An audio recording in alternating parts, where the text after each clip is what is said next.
The Forgotten Case, mystery that refused to die. If you crave stories that get darker the deeper they go, hit subscribe, tap the bell, and dive into this one, because some cases don't stay buried. The night Emily Carter disappeared, the rain refused to stop. It came down in waves, blurring the small town of Pine Hollow into streaks of gray and shadow. It was March 18, 1991, the night a 29-year-old nurse clocked out of St. James Hospital and vanished between the parking lot and her front door, just 6 miles away. Her blue Honda Civic was found 2 days later on an old service road off Route 7, doors unlocked, keys still in the ignition. The driver's seat was pushed too far back, like someone taller had been there. There were no fingerprints, no footprints, no struggle. Just the hum of cicadas in the distance and a single hospital ID badge half buried in the mud. Detective Frank Delaney, a 30-year veteran of the Pine Hollow PD, was called to the scene.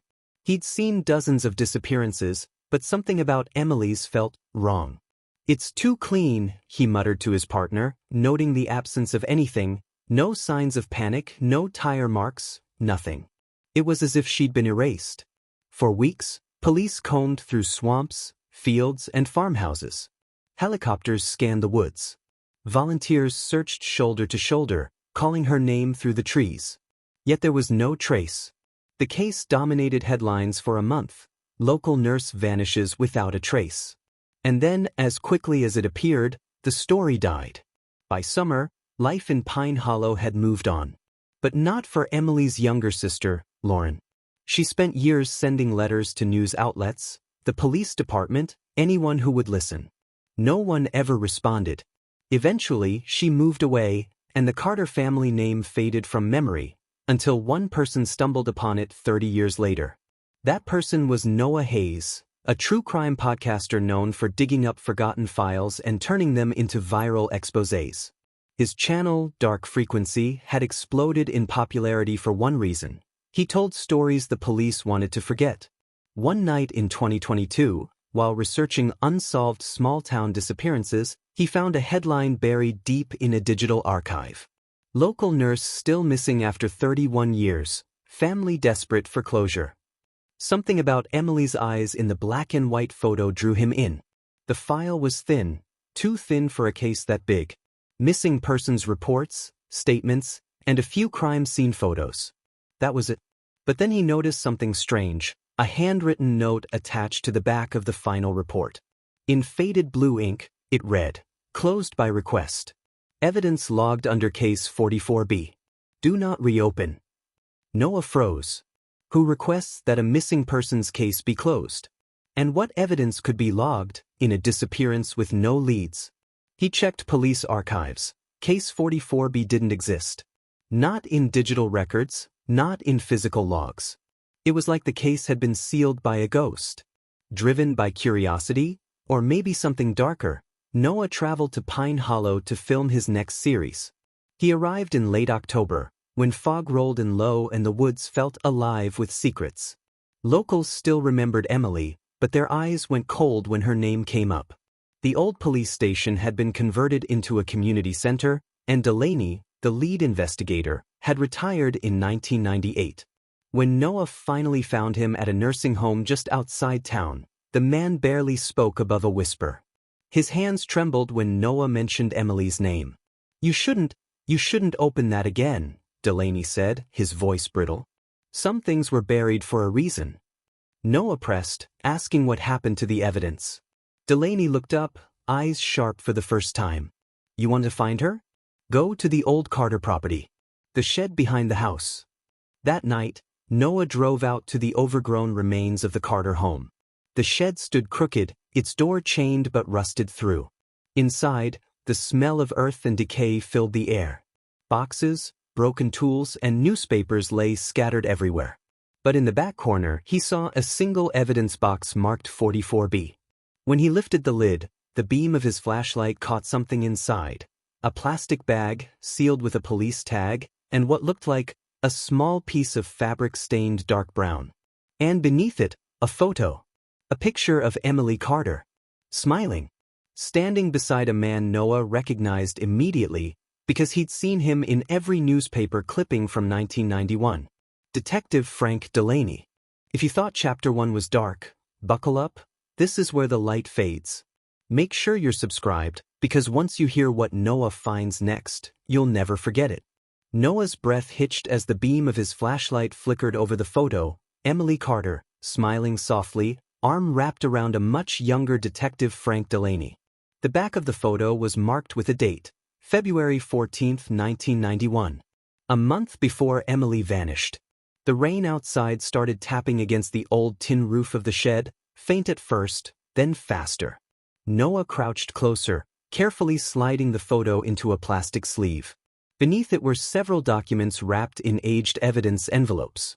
The top label read, "Personal effects recovered from scene." But there was no record of a scene in any report he'd reviewed.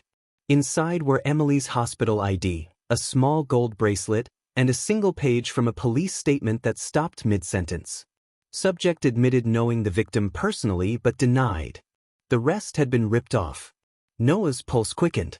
He began recording an audio note for his podcast. November 4, 2022. This is Noah Hayes in Pine Hollow. I've just found evidence from the Carter disappearance, and it directly connects the lead detective to the victim. He stopped the recording when his flashlight dimmed. The battery icon blinked red. He reached into his bag for a spare, but the beam caught something else on the floor, a muddy footprint, fresh. He wasn't alone. Noah froze. The sound of the rain seemed to fade behind the thud of his heartbeat. He stepped backward quietly, scanning the darkness. The shed's wooden floor creaked, then another sound answered from the opposite corner. A soft drag, like a boot on dirt. Then silence. Noah bolted out into the night, stumbling into the weeds and slamming the car door shut. He sped off, gravel spraying behind him. When he looked in the rearview mirror, he could have sworn he saw a figure step out of the shed's shadows, watching him leave. Back in his motel room, Noah laid the evidence on the bed. He cross-checked Emily's last week alive. Her shifts matched several late-night patrols logged by Delaney, patrols he shouldn't have been on. Internal Affairs records from 1991 confirmed he was off-duty those nights. Noah's podcast episode went live 2 days later, The Forgotten Case, the cop who knew the victim. Within hours, it went viral. Comments flooded in, viewers analyzing every second, every photo, every possible connection. Some locals started talking, quietly at first, then openly. One message stood out. It came from an anonymous account. The subject line read, "You're digging too deep." The message said only 3 words, "Check the basement." At first, Noah thought it was a joke. But when he returned to the Carter property, yellow caution tape still fluttered in the cold wind, though the house had been long abandoned. Inside, the air was damp and heavy. Wallpaper peeled from the walls like skin. Every step echoed through the empty rooms. He found the basement door half hidden behind a cabinet. A rusty padlock hung open, as if someone had been there before him. He switched on his flashlight and descended. The air grew colder, the smell stronger. Metal, dust, and something faintly sweet. At the bottom, boxes were stacked along the walls. On one shelf sat old police files, most eaten by mold, but one stood out, clean, sealed in plastic, labeled Internal Investigation 1992. Inside were photocopies of internal memos. One in particular froze him. Detective F. Delaney temporarily suspended following inappropriate relationship with primary victim in Carter case. Inquiry closed upon victim's disappearance. No further action taken. Noah stared at it, the paper trembling in his hand. Emily hadn't just been a stranger in a case. She'd been involved with the man investigating her own disappearance. Suddenly, a creak came from above, the sound of a door closing. He turned off his flashlight instantly. Silence. Then footsteps. Slow, deliberate, coming down the stairs. Noah backed into the shadows, clutching his recorder, trying not to breathe. A beam of light swept across the basement. Another flashlight. The steps stopped halfway down. Then a familiar voice echoed softly through the darkness. "You shouldn't have come back here, Noah." Delaney. His tone was calm, almost sorrowful, but the weight in his voice was unmistakable. Noah's recorder was still running. His pulse thundered in his ears. Why did you hide the evidence? He demanded. Delaney's flashlight fixed on him. His face, half-lit, looked older, more haunted than ever. You think you know what happened? He whispered. You don't. You have no idea what that girl was part of. Before Noah could respond, Delaney reached into his coat, not for a weapon, but for a folded photo. He tossed it toward Noah. It showed Emily again, this time standing beside another man. The date on the back was 1 week before her disappearance. And written in pen beneath it were 4 chilling words. She knew too much. Noah raised his eyes, but Delaney was gone. The sound of footsteps receded up the stairs and out into the rain. And for the first time, Noah realized Emily's case wasn't just about one missing woman. It was about a secret that someone had killed to protect. If you made it this far, you're officially part of the few who refuse to look away. Hit subscribe, because the ending of the forgotten case will haunt you long after the screen fades to black. Noah didn't sleep that night. He couldn't.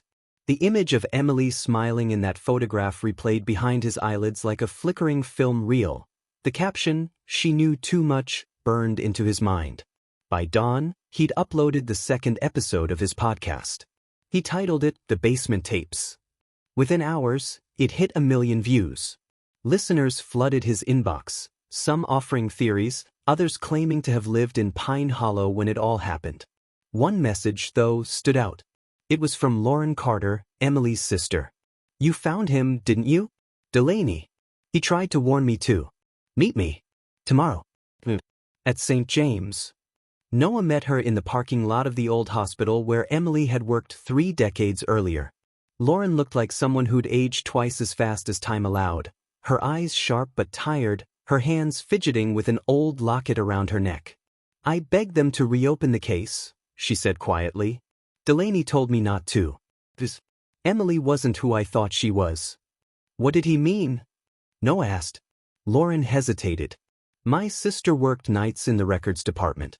Not in nursing like the paper said. She had access to files, patient transfers, private accounts, government shipments. She once told me she found something strange. Then she stopped talking about it. Noah's gut tightened. And that was right before she vanished? Lauren nodded. A week before. She called me crying. Said she'd made a copy of something and needed to hand it to someone she trusted. But she never told me what it was. Back at his motel, Noah went through everything he'd found. One of the police folders, the one marked Internal Investigation 1992, listed an address under Confidential Storage Location. It was an industrial warehouse on the outskirts of town. That night, he drove there, his camera rolling the whole time. The building was half collapsed, windows shattered, the sign above the gate rusted but barely legible, Hollow Logistics. Inside, he found rows of metal filing cabinets, most empty. The air reeked of oil and old paper. Then, in the back corner, a cabinet marked Medical Contracts, 1990 to 1991 caught his eye. He forced it open. Inside were stacks of invoices between St. James Hospital and a company he'd never heard of, Pine Industries. Each listed vague items like biological material, confidential testing, and off-site disposal. The dates matched Emily's final months at the hospital. Tucked between the papers was a sealed envelope. Noah tore it open and found a cassette tape labeled EC, Final Message. He played it on an old recorder. The voice that filled the room was shaky but unmistakably female.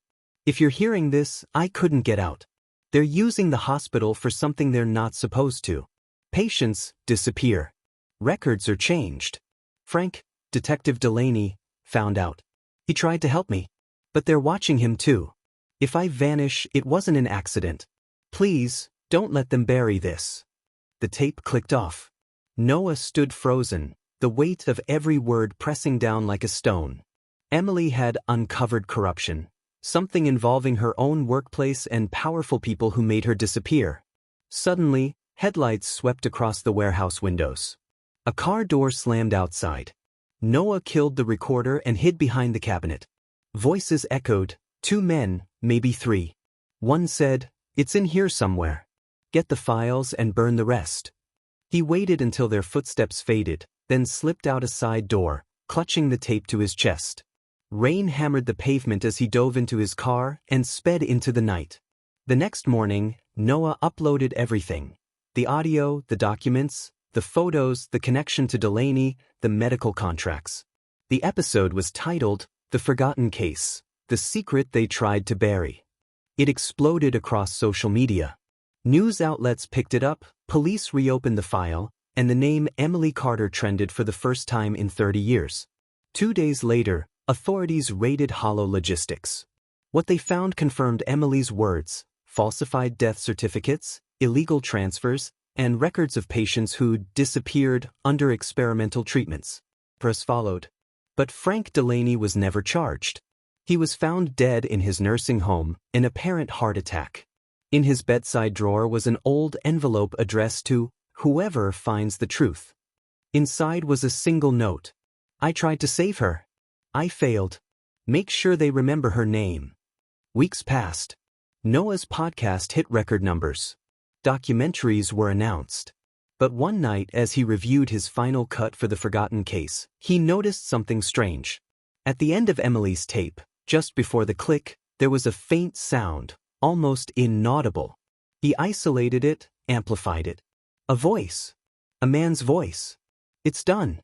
Make it look like she ran." The timestamp matched the night Emily disappeared. Noah stared at the screen, realization sinking in. That voice didn't belong to Delaney. It belonged to someone else entirely, the hospital's former director, now a high-ranking official in the state government. He leaned back, the room silent except for the hum of the recorder. Emily hadn't just uncovered corruption, she'd uncovered power. Power that still existed. The case wasn't over. And as the episode ended, Noah whispered into the mic. They thought this case was forgotten. But now, the whole world remembers. If you think this story was intense, you're not ready for the next one. Subscribe because some truths don't rest, they return.